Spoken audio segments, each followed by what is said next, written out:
Is, ada yang malah makan es krim. Dek Gibran jangan makan es krim. Mbak, gak boleh kan Dek Gibran lagi batuk. Tuh anak kenapa lagi sih? Kenapa Des, Kak? Ini Dek Gibran lagi batuk, tapi malah makan es krim. Wah tenang, Abah bikinin es krim anti batuk.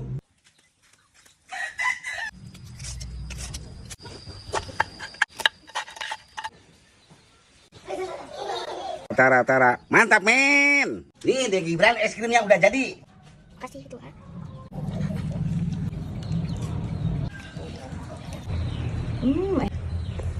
Enak kan Dek Gibran? Mantap men.